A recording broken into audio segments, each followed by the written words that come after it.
டிஜிட்டலா பண்ற டிரான்சாக்ஷன்ஸ் இருக்குல்ல, லைக் இந்த ஏடிஎம் யூஸ் பண்றதா இருக்கட்டும், இல்ல யூபிஐ டிரான்சாக்ஷன்ஸா இருக்கட்டும், இந்த மாதிரி டிரான்சாக்ஷன்ஸ்ல இருக்கிற ஒரு பெரிய ப்ராப்ளம் அப்படிங்கிறது ஒண்ணு பாத்தீங்க அப்படின்னா இந்த ஏடிஎம்ல வர்றது வந்து இந்த கேஷ் டெபாசிட் பண்ணும் போதோ எடுக்கும் போதோ வர ப்ராப்ளம். ரெண்டாவது பாத்தீங்கன்னா யூபிஐல லைக் பெண்டிங் ஆகுறது, ஃபெயில்ட் ஆகுறது, லோட் ஆயிட்டு இருக்கிறது, இந்த மாதிரியான சர்வர் பேஸ்டான ப்ராப்ளம். அந்த சர்வர் பேஸ்டான ப்ராப்ளம்ஸ் வந்து நமக்கு பெருசா கம்ப்ளைண்ட் அளவுக்கு நான் போனதில்லை. பட் வந்துட்டு ஏடிஎம் பேஸ்டான ப்ராப்ளம்ஸ் வந்துட்டு எனக்கு 2-3 தடவை வந்திருக்கு. அதுவும் கேஷ் வந்து டெபாசிட் பண்ணும் போது எனக்கு வந்திருக்கு. பட் கேஷ் எடுக்கும் போது வரைக்கும் வந்தது இல்லை. அந்த எடுக்கிற ப்ராசஸ் வரைக்கும் போய் அமௌண்ட் நம்ம அக்கௌண்ட்ல டெபிட் ஆகி அதுக்கப்புறம் ஏடிஎம் மிஷின்ல இருந்து பணம் வராம இது வரைக்கும் எனக்கு போனது இல்லை. பட் என்னோட க்ளோசஸ்ட் பர்சனுக்கு வந்துட்டு அந்த ஏடிஎம் மிஷின்ல வந்துட்டு அந்த ப்ராப்ளம் ஃபேஸ் பண்ணது. அதாவது அமௌண்ட் வந்துட்டு டெபிட் ஆயிருச்சு, ஆனா ஏடிஎம் மிஷின்ல இருந்து கேஷ் வெளியே வரும். அது வந்து எரர் ஆகி க்ளோஸ் ஆயிடுச்சு. அதுவும் அந்த பேங்கா இல்லாம வேற பேங்க். அப்போ ஃபர்ஸ்ட் திங் எனக்கு கால் பண்றதுக்கு முன்னாடி அடிஷனல் இருக்கிற பக்கத்துல அந்த பிரான்ச்ல கேட்கும் போது நீங்க உங்க பேங்க்ல போய் கம்ப்ளைண்ட் பண்ணிக்கோங்க அப்படின்னு சொல்லிட்டாங்க. அவங்களோட ரீஜனல் பிரான்ச் ஏதோ அவங்க அக்கௌண்ட் எந்த பிரான்ச்ல இருக்கோ அந்த பிரான்ச்சுக்கு போனோம். ஒரு 4 PM சம்திங் இருக்கும். சரி போய் என்ன டீட்டெயிலாக கேட்டு வந்துடலாமே அப்படின்னு சொல்லிட்டு போய் கேட்டோம். அப்போ வந்துட்டு அதுக்குன்னு ஒரு ஃபார்ம் ஒன்று வச்சிருந்தாங்க, லைக் எந்த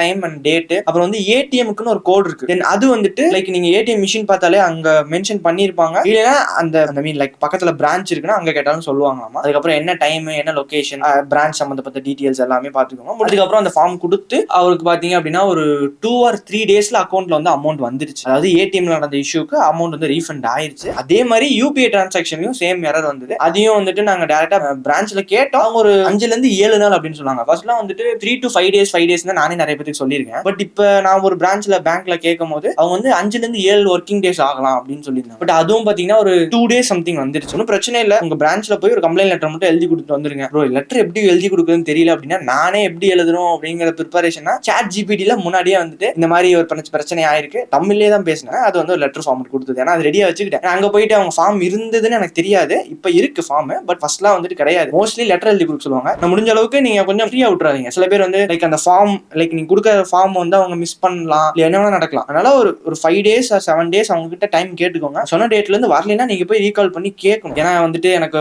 ஒரு ஏடிஎம்ல ஒரு சின்ன ப்ராப்ளம், கார்டு மிஸ் ஆயிடுச்சோ சம்திங் கம்ப்ளைண்ட் பண்ணும்போது புது கார்டு அப்ளை பண்ணலாம் அப்படிங்கிற அப்ளை பண்ணி வரவே இல்லை. இவங்க வந்து அப்ளையும் பண்ணல. அந்த பேங்க்ல ஃபார்மை வாங்கி அப்படியே வச்சுக்கிட்டாங்க. அவங்க அப்ளைவே பண்ணல. அப்புறம் போய் கேட்டு நான் வந்து 2-3 தடவை போய் அப்புறம் சண்டை போட்டதுக்கு அப்புறம் வந்துட்டு அவங்க வந்து என்ன சொன்னாங்கன்னா, சரி உங்களுக்கு வந்து இன்ஸ்டன்ட் கார்டு கொடுத்துறோம், இன்ஸ்டன்ட் கார்டு நம்ம நேம் போடாம இன்ஸ்டன்ட் கார்டு கொடுத்துறோம், ஃபியூ ஹவர்ஸ்ல ஆக்டிவேட் ஆயிரும் அப்படின்னு சொல்லி அந்த கார்டு நான் வாங்கி. இந்த மாதிரி வந்துட்டு பேங்க்லயும் சம்திங் சில பேர் வந்துட்டு அதை கொஞ்சம் கவனக்குறைவா இருக்கிற நபர்கள்லாம் இருப்பாங்க. நம்ம பணம் அப்படிங்கும் போது கொஞ்சம் நம்ம தான் கொஞ்சம் ஃபாலோ பண்ணணும். இன்கேஸ் உங்களுக்கும் லைக் இந்த மாதிரி பஞ்சாயத்து பண்ணி எனக்கு வந்து கேஷ் வந்துருச்சு ப்ரோ அப்படின்னா கமெண்ட்ஸ்ல போட்டு விட்டீங்கன்னா அந்த பிரச்சனை பயத்தோட வர்றவங்க என் கண்டென்ட் உதவலைனாலும் உங்க கமெண்ட்ஸ் ஆவது கொஞ்சம் ஹெல்ப்ஃபுல்லா இருக்கலாம். Then thanks for watching this video.